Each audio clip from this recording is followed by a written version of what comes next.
अगर अगर chief of staff army staff को कोई चीज़ करनी है तो वो कल तीन चीज़ें कर दें। मैं उनकी बात मैं कहूँगा कि हाँ वो आगे बढ़ रहे हैं।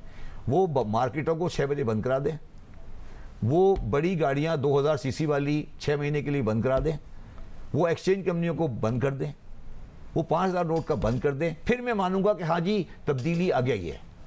बाकी तो देखिए, और ये सारे काम एक जीप भेजनी है सिर्फ आपको रीगल पर, सारी दुकानें बंद हो जाएंगी। अखिल कैबिनेट साहब, आपका अपना भी एक्सपीरियंस है, साबिक आर्मी चीफ हो, उससे पहले के मामलात हों, वो बिजनेस कम्युनिटी से मिलते हैं, फिर दावे होते हैं इतनी सारी पाकिस्तान में इन्वेस्टमेंट आएगी, इस तरीके से मईशत आगे जाएगी। माजी में हो नहीं सका, इस दफ़ा क्यों आप इतने पॉजिटिव हैं कि इस दफ़ा हो जाएगा? देखिए, मेरा अपना ख्याल है कि इस दफ़ा जो हमारे साथ ब्रीफिंग दी गई है, उस ब्रीफिंग के बाद फॉलोअप भी हो रहा है। 2 दिन में हमारी मीटिंग को तीसरा दिन है और तीसरे दिन में हम लोगों ने काफ़ी हद तक फॉलोअप किया है।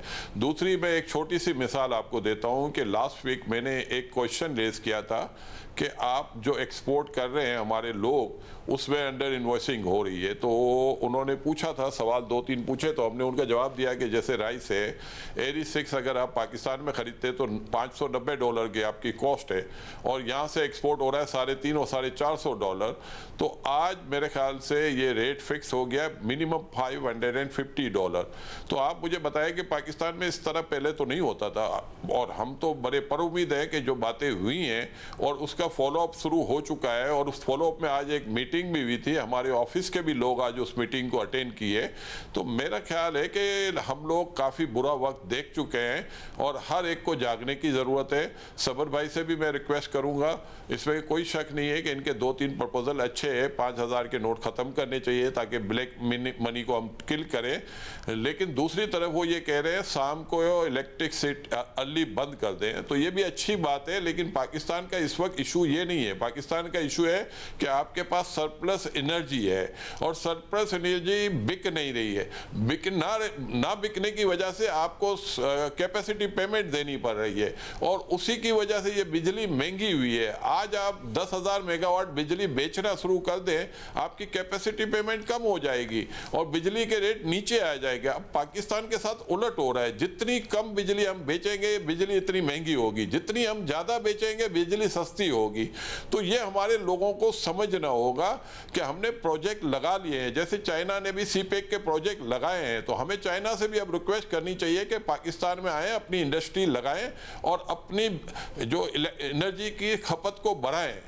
लोग शायद ये समझ नहीं पा रहे, लोगों को ये बहुत ज़रूरी है समझाना कि पाकिस्तान में इस वक्त हम जो कम बिजली इस्तेमाल हो रही है तो ये हमें नुकसान ज़्यादा पहुंचा रही है। तो बिजली की जितनी डिमांड बढ़ेगी हमारा रेट उतना नीचे आएगा। साहब, ये जो ये लोगों को बताने की भी जरूरत है और समझाने की भी जरूरत है। पाकिस्तान का मसला रिजर्व नहीं है हमारे पास। आपको लगता है इस इन्वेस्टमेंट के जरिए $25 अरब या $100 अरब का कोई फ्रेमवर्क है ऐसा कि जिसके तहत आ जाए, हमारे कोई रिजर्व बिल्डअप हो जाए? देखिए यार, ये हमारी फील्ड है तो हमें बात करने दें।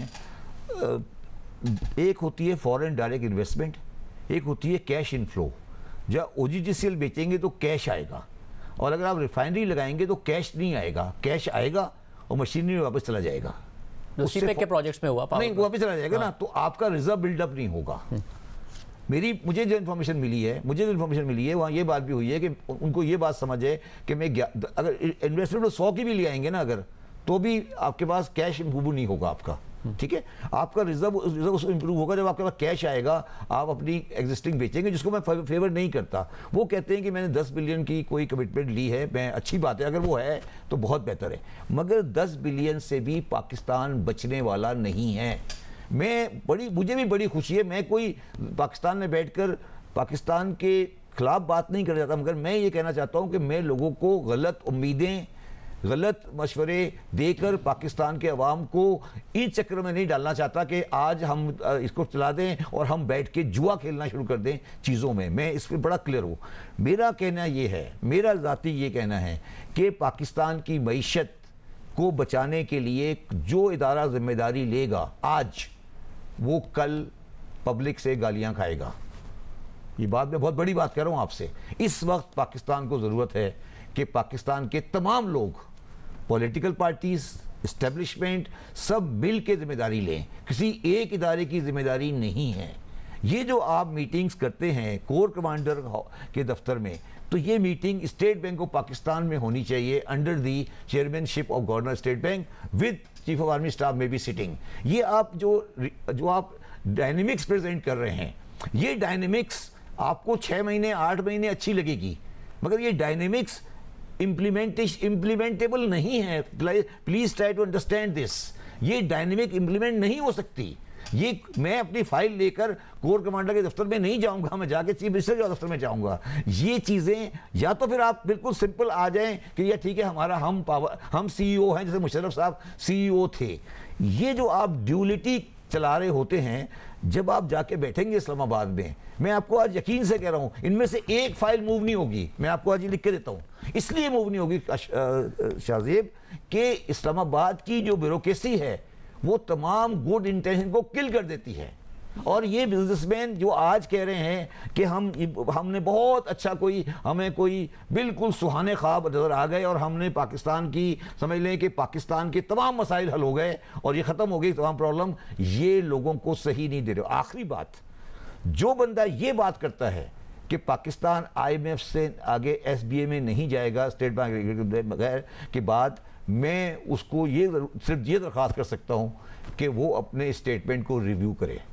हालात वो नहीं हैं जो ये बात कही जाए कि हम IMF के पास नहीं जाएंगे। इकोनॉमिस्ट की भी राय है। ये एक बिल्कुल बहुत बड़ी बात है और ये हमें ऐसे कर्सरी नहीं करनी चाहिए। अखिल कैबिनेट साहब, ज़ाहिर है पाकिस्तान में एक ब्यूरोक्रेटिक हर्डल्स हैं अपनी जगह, SIFC का प्लेटफॉर्म जरूर है, मगर $100 अरब के एक तो हमारे पास कोई एहसास ही नहीं है कि हम किसी को बेच दें और हमारे रिजर्व्स में इजाफा हो जाए इतने सारे। और अगर दूसरी इन्वेस्टमेंट आएगी तो शबरदीद साहब कह रहे हैं वो अब मशीनरी और ये सब में आएगा, हमारे मसाइल नहीं हल होने वाले हैं, हमें IMF के प्रोग्राम में बहरहाल जाना है। ये अप्रोच भी गलत है ये सोचना।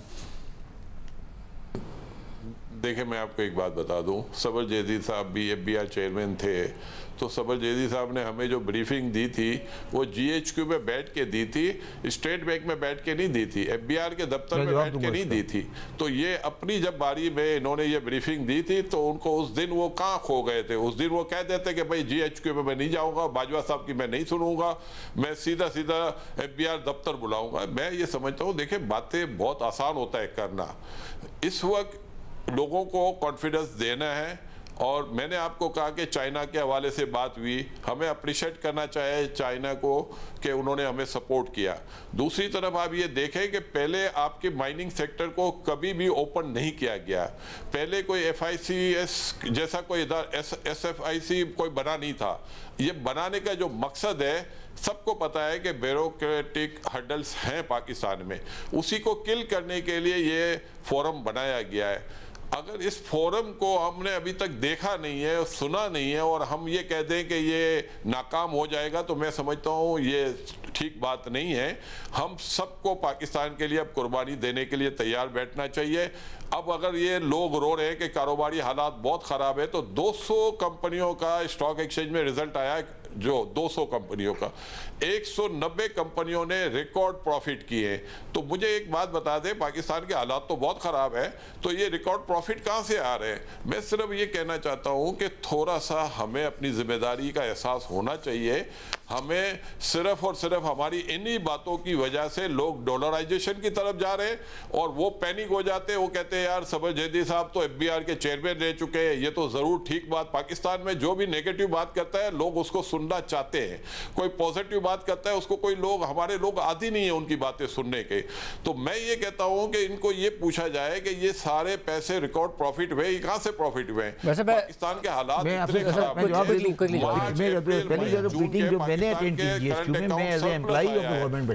जुलाई में मजबूर था। सारी बात दूसरी बात मैं ये पहली बात भी दोबारा करते हैं, क्या चीज जो आप बात कर रहे हैं, जो अखिल भाई ये कह रहे हैं कि मैंने क्यों मीटिंग की थी, मैं उस वक्त मीटिंग करने वाला नहीं था। मैं उस वक्त employee of state government Pakistan था और मुझे गवर्नमेंट पाकिस्तान का फाइनेंस मिनिस्टर ने इंस्ट्रक्शन दिया वहाँ जाए, मैंने वहाँ जाके की। मैं वो बैठता नहीं बैठता वो अलग बात थी। और अगर आप उस मीटिंग का अगर उस मीटिंग के बारे में बात कर रहे हैं तो आप पूछें उनसे जाके कि मैंने उनसे सवाल किया था या नहीं किया था कि प्राइम मिनिस्टर क्यों नहीं है, पूछे जाके उनसे। ये एक अलग सब्जेक्ट है, आगे चले। बात प्राइम मिनिस्टर इमरान खान से खुद से नहीं कहा था कि आप क्यों नहीं है वहाँ? हाँ, मैंने इमरान खान से पूछा था, पूछे इमरान खान से। उन्होंने क्या कहा? है उन्होंने क्या कहा? उन्होंने कहा नहीं आप चले गए थे, ठीक है,